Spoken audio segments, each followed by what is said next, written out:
Hi everyone, and in this video I'll be discussing sedative and hypnotic. Now, what is the literal meaning of sedative? Sedative is nothing but a drug which calms down the patient. Hypnotic is a drug which induces sleep, but many a times we use these terminologies exchangeably. So, if you mean sedative, it is the one which induces sleep also. But that is a literal meaning. Sedative means which calms down the patient. Hypnotic is the one which induces sleep. That is the literal meaning. Now, which medical condition you want to sedate a person or calm down the person? Yes. The conditions are a maniac, acutely psychotic, or patient has acute anxiety, or patient doesn't get sleep, insomnia, or patient is having seizures, or you want to sedate a person in case of anesthesia. These are the conditions where we use sedative and hypnotics. But how do we sedate or how do we calm down or how do we depress the CNS? We'll understand here. So, what is the meaning of sedative? Sedative is a drug which calms down the person. Hypnotic is the one which induces sleep. Which induces sleep. Now, where do you use it? Where do you use this sedative hypnotics? In case of acute CNS excitation conditions like anxiety. Patient is having anxiety or patient is having mania or acute psychosis. So there we want to sedate. Second, patient is not able to sleep, he is excited, is not able to sleep, insomnia. Third condition is seizures. So he is having seizure. And when you are putting the patient under general anesthesia. So these are the conditions. Okay, we understood that. But who will tell the brain, dear brain, I want to sleep, calm down? Will it listen to us? No. To understand that, a bit of physiology we need to understand. There are certain neurotransmitters in our brain. They are either inhibitory neurotransmitter or they are excitatory neurotransmitters. What is the inhibitory neurotransmitter of the brain? It is called GABA. And also one more inhibitory one is glycine. And excitatory neurotransmitter is glutamate. It is glutamate and one more is aspartate. So now if you want to sedate a person, what you should increase and what you should decrease? What is our aim? The aim is either to increase the activity of the inhibitory neurotransmitter or you have to decrease the activity of excitatory neurotransmitter. So either I should increase the activity of GABA or glycine or decrease the activity of glutamate or aspartate. So now whatever drugs we have, they are going to increase the activity of GABA. So we can do like this. You can ask a question, sir, what about acetylcholine, serotonin, noradrenaline? They are also neurotransmitter. But the problem with them is they are both excitatory as well as inhibitory. So they have both the properties. But these GABA, glutamate, they have exclusively either inhibitory or exclusively they are excitatory. That's why. So what we can do now is increase the activity of GABA. So increase the activity of GABA. Yes, that can be done. Now GABA acts on three types of receptor. GABA has three types of receptor, GABA A, and it is an ion channel receptor. It's an ion channel receptor and that is mainly present in CNS. GABA B is a minor one. It's a G protein coupled receptor. So for that we have an agonist drug. So GABA B, we have agonist and the name is called baclofen. The name is baclofen and baclofen is used in two conditions. It is a central skeletal muscle relaxant. Suppose there is muscle spasm and we use central skeletal muscle relaxant, that is baclofen. It is also used in a condition called hiccups. The name is baclofen. The GABA B antagonist,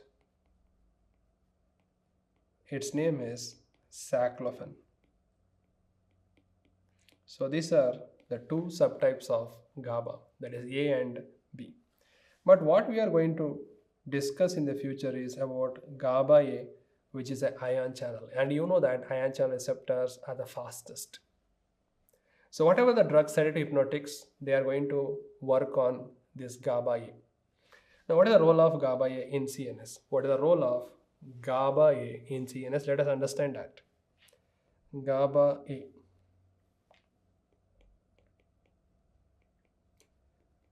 So I told you it's an ion channel receptor. I'll write a cell for you. Now this is the cell.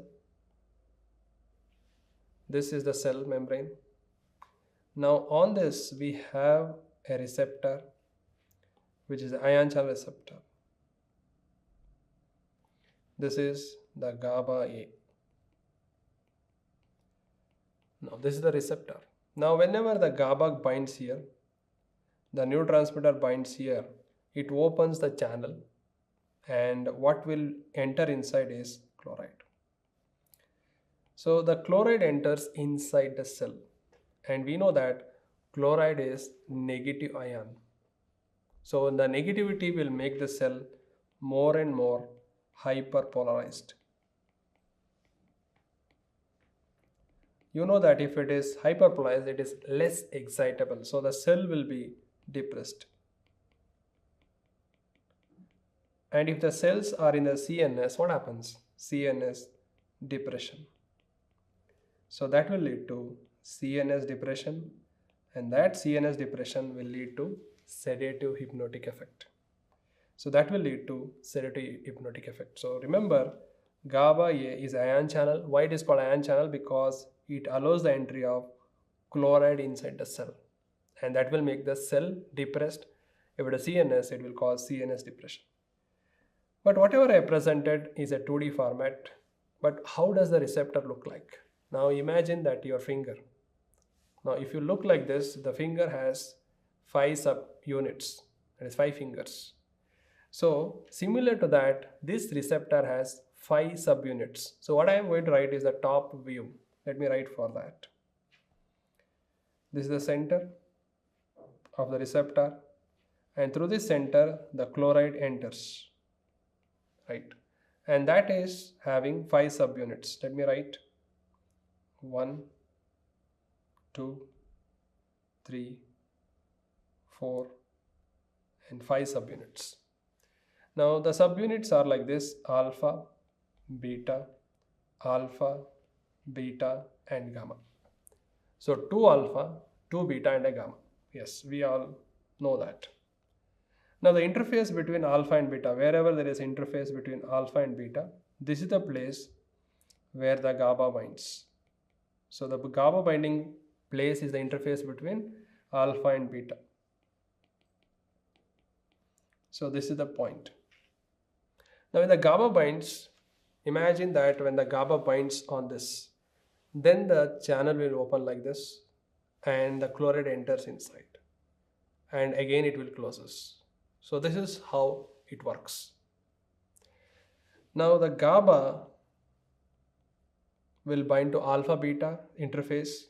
There are drugs which can also work on this. They are called benzodiazepines. They are called as benzodiazepines. In the future references, I will be writing as BZDs. That means benzodiazepines. These drugs bind to an interface that is alpha gamma interface. Now these benzodiazepines, what do? They don't open the chloride channel. They bind there and tell GABA, dear GABA, come and bind so that the channel opens. So what do? They facilitate GABA. So these are called GABA facilitatory. So benzodiazepines are called as GABA facilitatory. So when they bind there, they will tell GABA, dear GABA, come and work. So the GABA will bind faster and chloride channels will open and patient will have sedative hypnotic effect. Now one more group of drugs, they are thought to bind to beta subunit and they are called as barbiturates. So barbiturates, you can call them as barbitic acid. Now they also will have GABA mimetic property. Now remember, at normal dose, they act as GABA facilitatory at normal doses. That means they bind and tell the GABA to come and work. But when you give this drug at high dose, these drugs at high dose, they act as GABA mimetics. They act as GABA mimetics. You can ask, sir, what do you mean by GABA mimetic? Now the GABA mimetic is they themselves bind to the receptor and they themselves open the chloride channel. Facilitatory difference is the drug will bind, then the GABA will bind, that will open the chloride channel. But here they can directly open the chloride channel and that is very dangerous. And they can cause more CNS depression. That's why barbiturates are dangerous compared to benzodiazepines. Now these barbiturates increase the duration of chloride channel opening. Increase the duration of chloride channel opening. What do you mean by that? Now this is the receptor. Whenever the drug binds, the channel will open and close. So when we use barbiturates, the channel will open and it will open like this for a very long period. That means duration is prolonged. The benzodiazepines, what do? They will increase the frequency of chloride channel opening. They will open the chloride channel, close, open, close. So they will, benzodiazepine increase the frequency of chloride channel opening. Now you tell me, among these two, which one is dangerous? The one which opens the chloride channel for a very long period, that is barbiturates, look dangerous for us.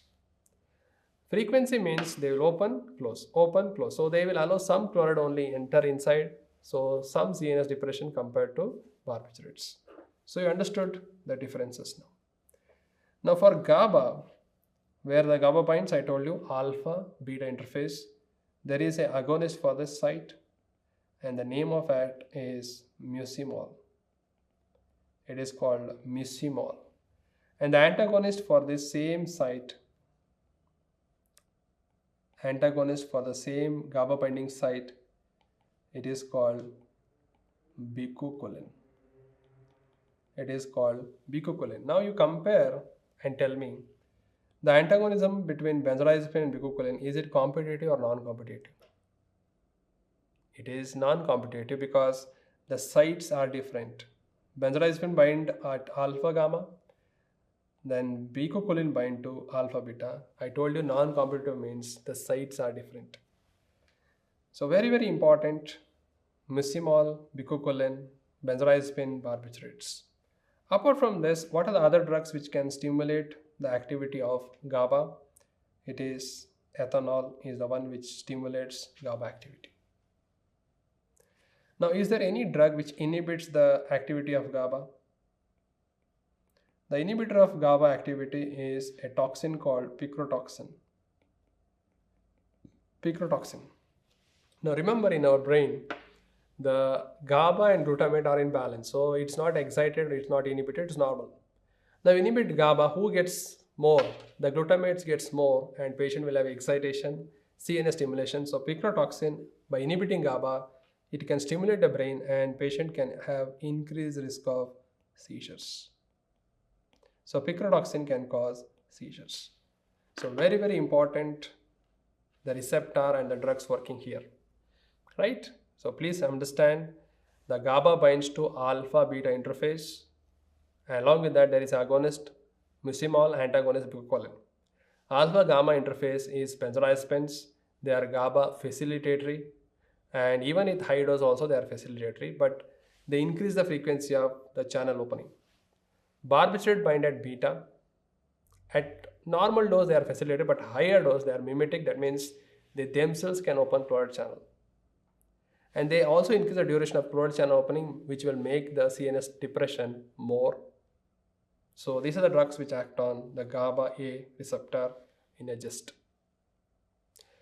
So once we understood this concept, let us understand the barbiturates and benzodiazepines separately. Moving on to the first sedative hypnotic, what we are going to discuss are barbiturates.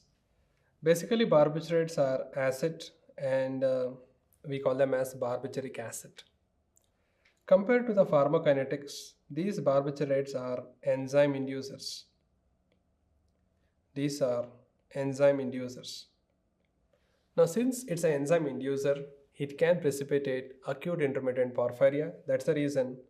Two important application they can ask in the exam is, it is contraindicated in a condition called acute intermittent porphyria. So barbiturates are contraindicated in acute intermittent porphyria because they can stimulate the enzyme and they can precipitate this. Now one more application, historical, not used nowadays. Historically, there was a drug called secobarbital. It is called secobarbital, and that was used to manage kernicterus.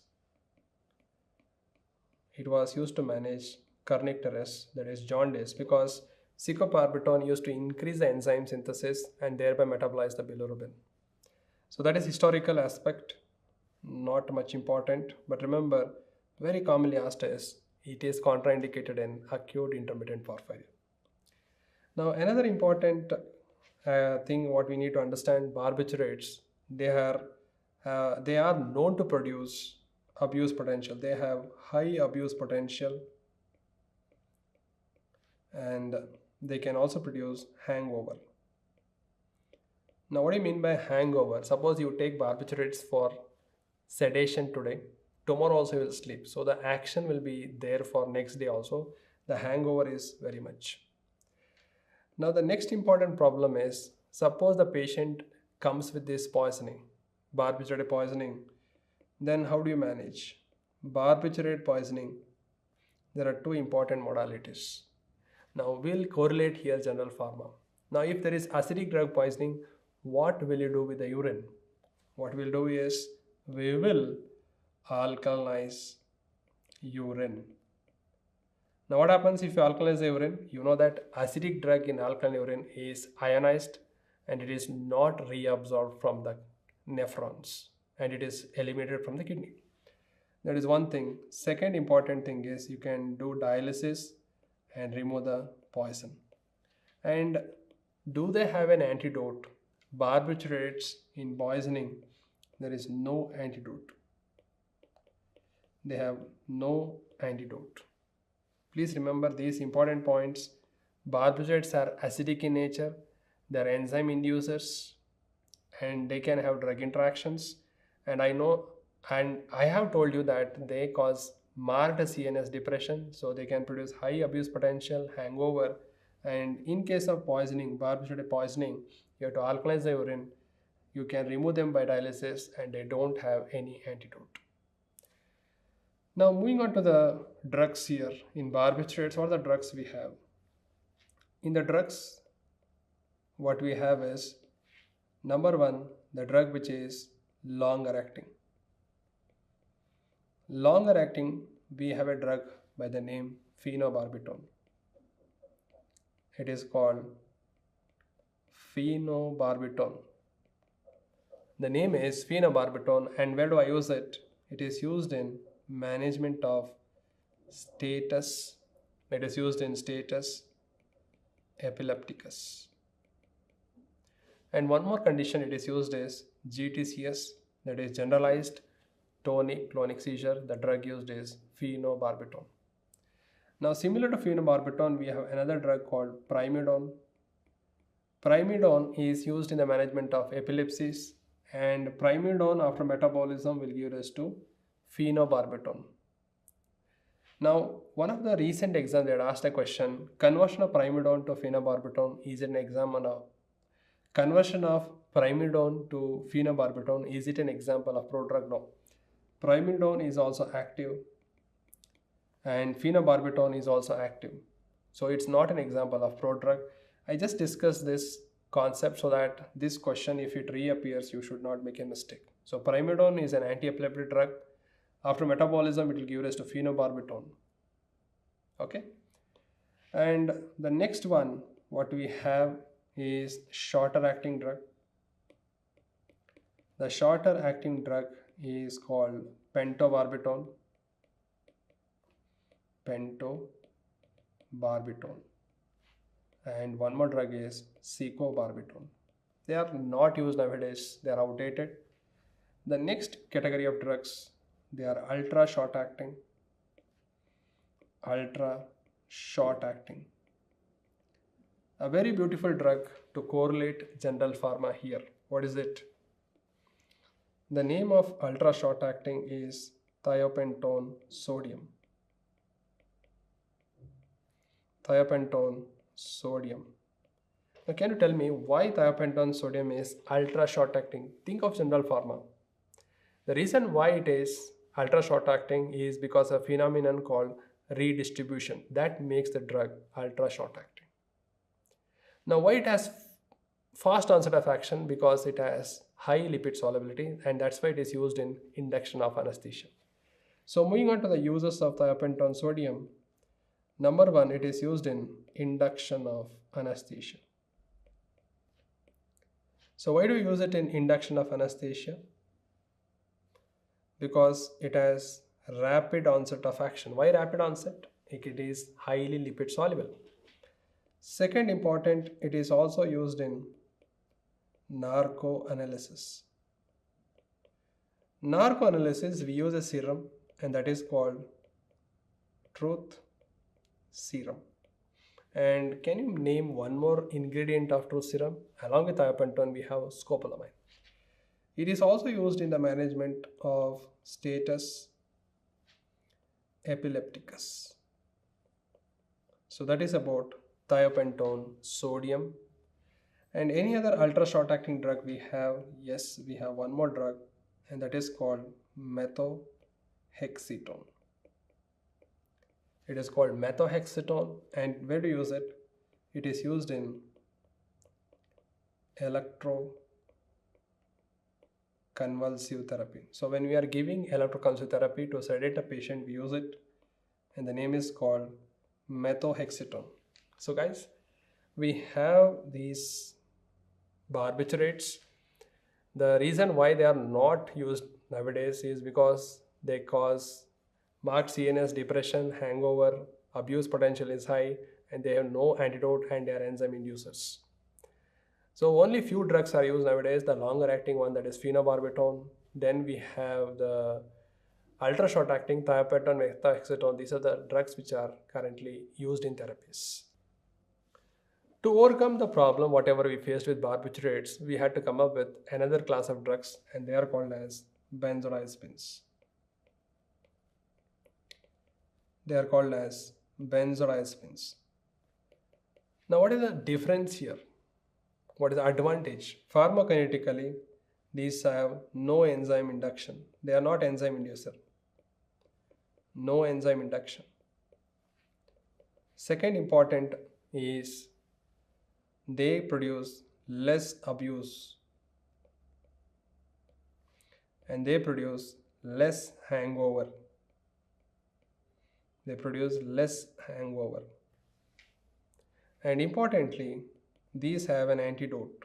If there is a poisoning by benzodiazepine, they have an antidote and the name is called flumazenil. So the name is flumazenil. And how do people sleep? ZZ. So remember zenil, ZZZ for sleeping. That is sleeping tablet, benzodiazepine. For that we have flumazenil. Don't confuse with fomepizole, that is used for alcohol overdose. So that is the difference between benzodiazepine and barbiturates. Pharmacokinetically, no enzyme induction, less abuse, less hangover, and they have an antidote also. Now another important is they produce high anterograde amnesia. High anterograde amnesia. You may ask a question, sir, what is the advantage of high anterograde amnesia? The meaning is, suppose a patient takes the tablet now, after that whatever events occur, he will forget. That is particularly important as pre-anesthetic medication. Suppose patient is undergoing surgery, he doesn't want to remember those events, then we give benzodiazepine before surgery, that is called pre-anesthetic medication. Now they have flat dose response curve. They have flat dose response curve. What do you mean by that? Now let me correlate general pharmacology here. Now please understand, correlation is very, very important. That's why I'm taking time. Now we know dose response curve. So this is the y-axis, this is the x-axis. And in y-axis we have the response. And in x-axis we have the logarithmic scale of doses. So we know that when we increase the dose of the sedative hypnotic, first we get sedation, then hypnosis, anesthesia, then respiratory depression and death.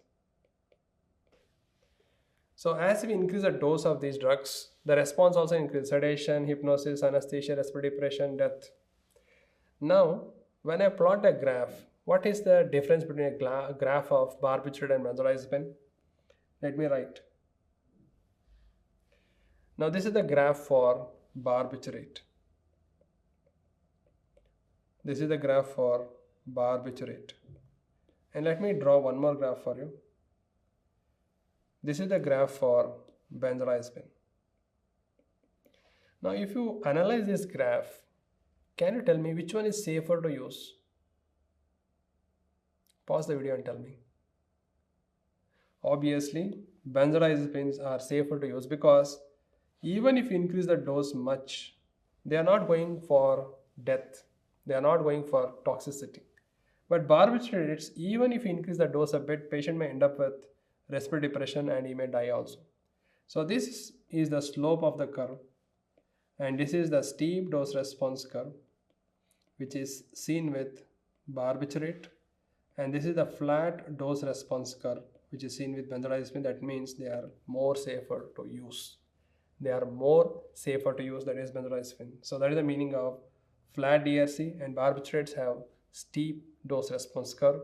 That means they are less safer to use. Now once I understand the benzodiazepines, the comparison with barbiturates, what are the drugs we have? Let me write them. So what are the drugs we have? So the drugs are diazepam. So importance of diazepam is it is used as rectal diazepam for managing a condition called febrile seizures. So rectal diazepam is used in the management of febrile seizures. Another drug you need to understand is lorazepam.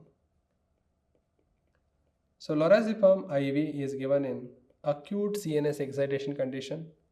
It's a drug of choice for status epilepticus. So it's a drug of choice for status epilepticus. It is also used in acute CNS conditions. CNS excitation condition, what are those? I discussed already. Anxiety, mania, as well as psychosis, we can use lorazepam. Then we have a drug called chlordiazepoxide. Yes, can you tell me which is the condition with drug of choice? It is a drug of choice for a alcohol withdrawal condition that is called delirium tremens. Then we have a drug called clonazepam and a drug called clobazam. So we have a drug called clonazepam and clobazam. They are used to manage seizures. They are used to manage seizures. Then there is a drug called alprazolam. Alprazolam is used in two conditions. One is to manage anxiety and in the management of insomnia. Then the other benzodiazepines what we have are temazepam, oxazepam, and triazolam. These drugs are used to manage insomnia. They are used to manage insomnia. Then we have another drug. It is called midazolam. So midazolam is given IV in anesthesia. So it is used in anesthesia, midazolam IV. It is also used in case of status epilepticus. Now midazolam nowadays is available as intranasal midazolam. Intranasal midazolam. Where do you use this intranasal? Yes, it is used for a management of febrile seizures. Febrile seizures. So I have given you the most appropriate aspect what you have to remember in benzodiazepine: diazepam, lorazepam, chlordiazepoxide, clonazepam, clobazam, alprazolam, temazepam, oxazepam, triazolam, midazolam. Now recently there is shortest acting benzodiazepine. The shortest acting benzodiazepine is called remimazolam. It is the shortest acting benzodiazepine and it is used for procedural sedation. Procedural sedation. What do you mean by procedural sedation? Suppose you are doing a short procedure. If the joint has dislocated, you want to relocate it. A short procedures, daycare surgeries. So there we can use remimazolam. It is particularly useful in anesthesia practice. So these are the major benzodiazepines you need to keep in your mind. Right. Once you know the drugs, let us understand certain pharmacokinetic importance. I told you these are not enzyme inducers. But remember, there is a drug called clorazepate. Clorazepate as a specialty, it becomes nodiazepam. And this activation is done in the acidic pH of the stomach. So in the stomach only it becomes activated, a very, very important point. Clorazepate becoming nodiazepam. So clorazepate is a prodrug and it is activated to nodiazepam by the acidic pH of the stomach. Another important drug is diazepam. Why it is important, I will tell you. Diazepam is metabolized to a compound called nordiazepam. And nordiazepam is metabolized again into oxazepam. And this oxazepam is made inactive. And the last step which is made inactive is by a reaction called glucuronidation. So glucuronidation is the one which makes it inactive. So diazepam becomes nodiazepam, oxazepam, and it becomes inactive. The question is, diazepam, is it a prodrug? No. Diazepam is active.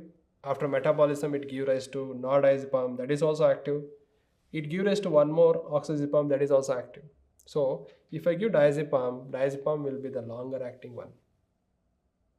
So suppose I give it to a patient for sedation. After some time it will become nordiazepam, that will also work. Nordiazepam will become oxazepam, that will also work. Oxazepam will also become inactive, that will also work. So the drug becomes longer acting because of this. Now why should I know this concept? I should know this concept because if I give the diazepam to a patient with liver disease, or is a chronic liver disease patient, or is a chronic alcoholic, then the metabolism is slower in them because the liver is not working. So if you want to give diazepam, diazepam becomes non-diazepam very slowly, and non-diazepam becomes oxazepam very slowly. So it takes a lot of time. So you pause the video and tell me, in a patient who is liver disease patient and you want to give benzodiazepine, what is better? Will you give diazepam, will you give non-diazepam, or will you give oxazepam, which is better? Think and tell me. Yeah, obviously you're thinking oxazepam is better. So they can ask in the exam which they can ask in the exam which benzodiazepines are safe in liver disease or a patient who is having chronic alcoholics. So you can remember by the mnemonic lot. So these are safer for people who drink a lot. Lot stands for lorazepam, O for oxazepam, and T for temazepam. Remember, all of them end with Z-palms. Z-palms. So they are safe in liver disease and they don't give active metabolite. For example, diazepam give rise to active metabolite, but lorazepam, oxazepam, temazepam, they don't give rise to active metabolite and they are inactivated. So lot drugs are safe in a patient with liver disease or in a chronic alcoholic. Very, very important point. So that is about the pharmacokinetic application. They will ask you this repeatedly. So once we have understood barbiturates and their uses, benzodiazepines and their uses, and pharmacokinetics, what is the adverse effect of benzodiazepines? Adverse effect of benzodiazepines. Obviously, they are sedative hypnotic, so patient will have drowsiness and benzodiazepines, they can produce something called tolerance. Now, what do you mean by tolerance? The meaning of tolerance is if you use the drug again and again, you will not get the same response. What you have to do? You have to increase the dose. That is one of the reasons benzodiazepines are not used for long-term treatment of epilepsy. Because if you use for long-term, they develop tolerance. So don't use this for very long period because they develop tolerance. You have to increase the dose further. Another important aspect is they can produce dependence. Why should I know this and what is the importance of it? Dependence means suppose a patient is having anxiety and he is on benzodiazepine. Now suddenly when he stops the drug, he will get anxiety again. Suppose a patient is taking benzodiazepine for insomnia for 3 months and suddenly stops it, he will get insomnia again. So the CNS will get excited when he suddenly stops. So never stop the drug abruptly. Never stop drug abruptly, and the patient will have CNS excitation. That's the reason. And when you want to stop it, it has to be gradual. The another important thing is benzodiazepine overdose. So patient with benzodiazepine overdose, they will have decrease in respiratory rate, they will have respiration, they will have respiratory suppression, the BP will fall, and they will have drowsiness. So what is the antidote for this? I am repeating this. The antidote for that is flumazenil. So these are the important aspect you need to keep in your mind. Benzodiazepine overdose. Now, can we do dialysis? No use of dialysis in this poisoning. No use of dialysis. But can we do dialysis for barbiturates? Yes, you can do dialysis for barbiturate poisoning, not for benzodiazepine poisoning. Now, when we talk about benzodiazepine in insomnia, insomnia, what is the problem? Will the patient get refreshing sleep? There is non-rapid eye movement sleep and rapid eye movement sleep. What happens when we give benzodiazepine in insomnia? There are 0, 1, 2, 3, 4 stages. Now when we use benzodiazepine, the stage 2 is prolonged and 3 and 4 is made short by benzodiazepine. The REM sleep, what do? They decrease the duration of REM sleep. The duration of REM sleep is decreased but it will increase the number of cycles of REM. So because of interference with the sleep cycle, patient when he gets up in the morning, he will not be fresh. So there is some drowsiness. So we always had a plan to come up with a drug which will produce refreshing sleep. Then the search for sedative hypnotic continued. I told you when I discussed the concept of receptor, GABA receptor, this is the center, 1, 2, 3, 4 and 5. So this is alpha, beta, and gamma. I told you the site where benzodiazepine bind is this one, alpha gamma interface. Though there are certain drugs which can also bind to the same site, they are called as Z drugs. They can also bind to the Z drugs, also bind to that. The agonists for this are these two. The agonist for that is benzodiazepine and Z drugs. What are the antagonists for this? The antagonist is flumazenil. Flumazenil is the antagonist. Is there any inverse agonist for that site? Yes, we have an inverse agonist that is called beta carbolin. So beta carbolin is called as inverse agonist. The name is beta carbolin. Now tell me guys, when I give benzodiazepine, patient is sedated. It's an agonist, sedated. Now tell me what happens when I give beta carbolin. It should produce opposite action, that is excitement. Now they all act on alpha gamma interface, that is benzodiazepine, Z drug, flumazenil and beta carbolin. Now we will correlate that with general pharma. We will write a graph for that. Now when I taught you the agonist, antagonist and inverse agonist, I told you, let us draw the graph here. So this is the 0, +1, -1. So if I draw the graph,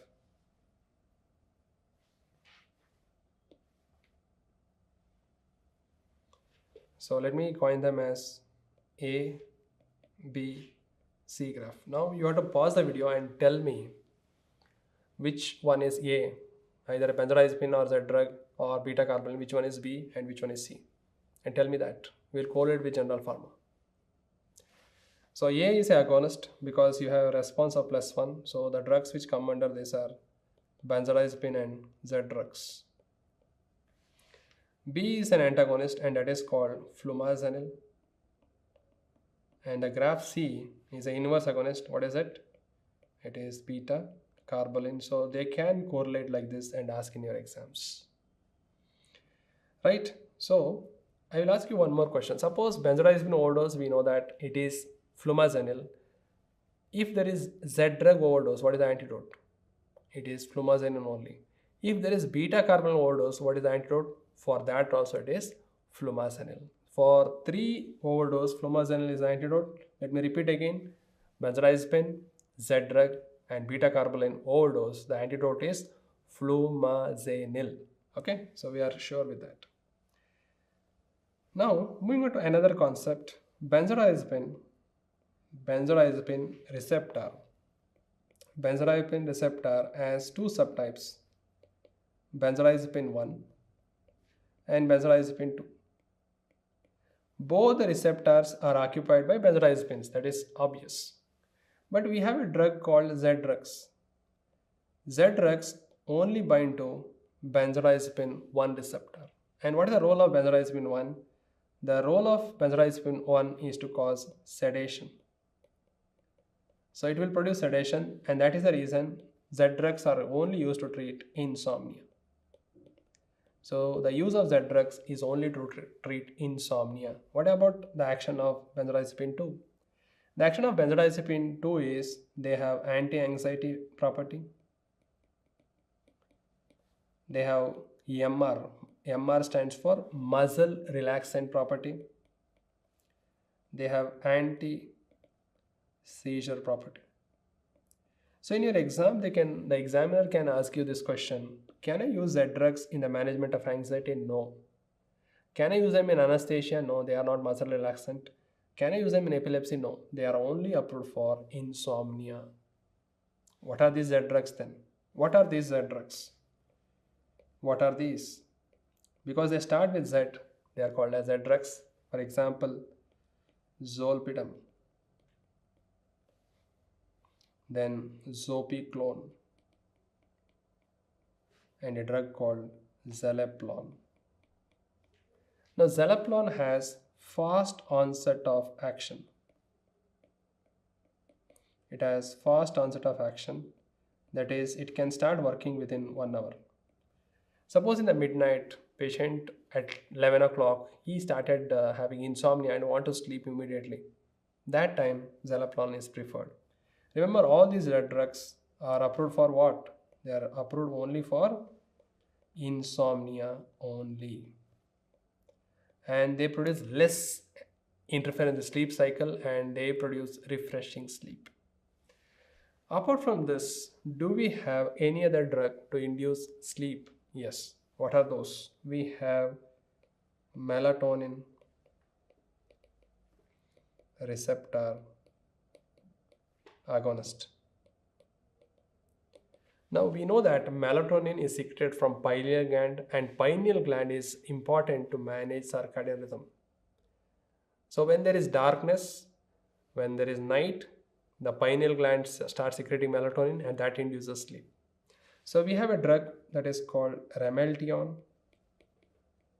Rameltion is melatonin 1 and melatonin 2 receptor agonist.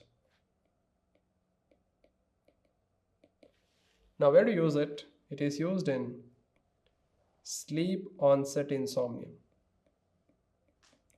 Sleep onset insomnia. What do you mean by sleep onset?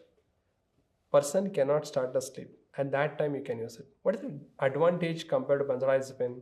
They don't have abuse, they don't produce dependence, they don't produce tolerance. That is the advantage. They can also be used in a patient with jet lag. Suppose they have traveled and they want to sleep. And shift workers.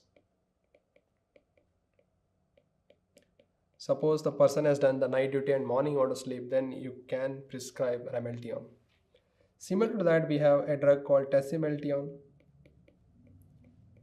Tasimeltion is also melatonin 1 and 2 receptor agonist.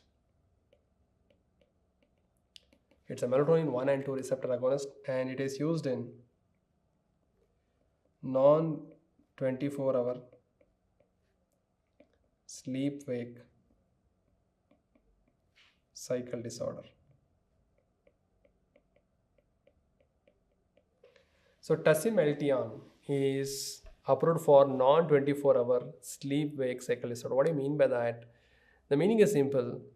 For this patient who has this problem, the sleep starting time changes every day. For example, today he is sleeping 9 o'clock in the night, tomorrow 10 o'clock, day after tomorrow 11, 12, like 1 o'clock, like that. So it keeps on changing for them.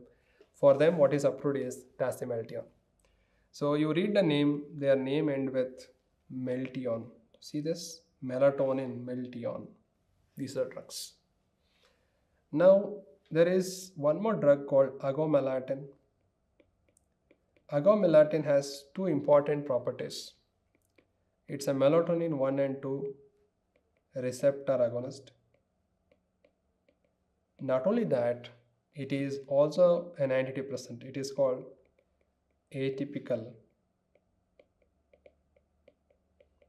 antidepressant. There also you can see the name melatonin, agomelatine. So where do you use it? Can you guess?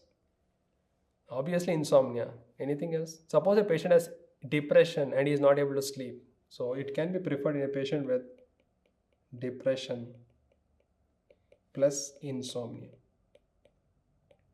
So the name is agomelatine.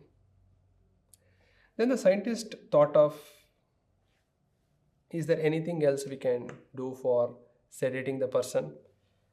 Then they found out there is a neurotransmitter in the brain, orexin, and orexin is responsible for the wakefulness.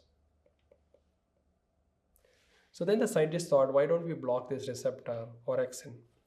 Then we came with a drug called suvorexant You read the name, it's a orexin antagonist. So suvorexant is a orexin receptor antagonist. And it is approved for what? It is approved for insomnia. So read the name again, orexin antagonist, SUV. SCV, orex antagonist. So these are the sedative hypnotics what we have currently. I told you barbiturates, they are the oldest, but you know the problem with barbiturates. They are GABA mimetic at higher doses, and they are enzyme inducers, and they can cause abuse, they can cause hangover. Then we came with benzodiazepines, extensively used because you know the advantages compared to barbiturates. Then we came with Z drugs, which can produce refreshing sleep, but they can be used only for insomnia. Then we came with melatonin receptor agonist, remeltion and tesimeltion, and recently we have come with orexin receptor antagonist, and that is called suvorexant. But certain drugs are also used off-label. For example, first generation antihistamines. What do you mean by off-label? Off-label means it is not approved by the FDA, but we know that they produce sedation, so we give it to the patient. That is called off-label. So that is about sedative hypnotics in this video. Thank you all.